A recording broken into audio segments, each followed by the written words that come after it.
नमस्कार, आप देख रहे हैं जे प्राइम भारत और मैं हूं आपके साथ ज्योति कनौजिया। आइए रुक करते हैं खबर की। उत्तर प्रदेश के रायबरेली में एक सार्वजनिक बैठक को संबोधित करते हुए कांग्रेस महासचिव प्रियंका गांधी वाड्रा ने कहा, जब आपके पास खाने के लिए पर्याप्त भोजन नहीं होता है तो आप कर्ज लेते हैं। जब बात जिंदगी की हो तब भी प्रधानमंत्री मोदी की सरकार के पास आपका कर्ज माफ करने के लिए पैसे नहीं है। आप कर्ज क्यों लेते हैं? आप कर्ज क्यों लेते हैं? कब लेते हैं कर्ज?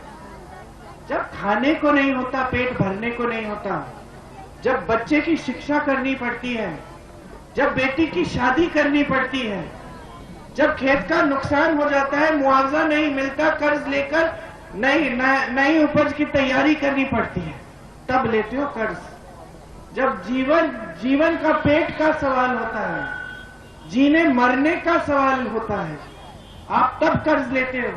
और तब भी मोदी जी की सरकार के पास आपके कर्ज को माफ करने के लिए पैसे नहीं हैं। कहते हैं पैसे नहीं हैं। आपको मालूम है, मैं 2-3 साल पहले यहां काम कर रही थी यूपी में चुनाव में।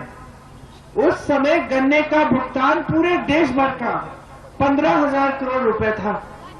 हम लोग चीख रहे थे, चिल्ला रहे थे, हर मंच पे कह रहे थे कि भाई गन्ने का भुगतान दो किसानों को। उस समय किसान आंदोलन भी कर रहा था क्योंकि मोदी जी 3 काले कानून लाए थे।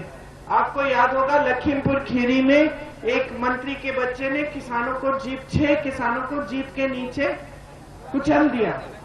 600 किसान शहीद हुए। मोदी जी ने क्या किया? कोई सुनवाई नहीं थी भाई और बहनों। किसानों के पास आए तक नहीं, घर भी नहीं बुलाया। 6 किलोमीटर दूर धरना चल रहा था, बिजली पानी बंद कर दी। उसके बाद 15,000 करोड़ का बकाया था गन्ना का। मोदी जी क्या करते हैं?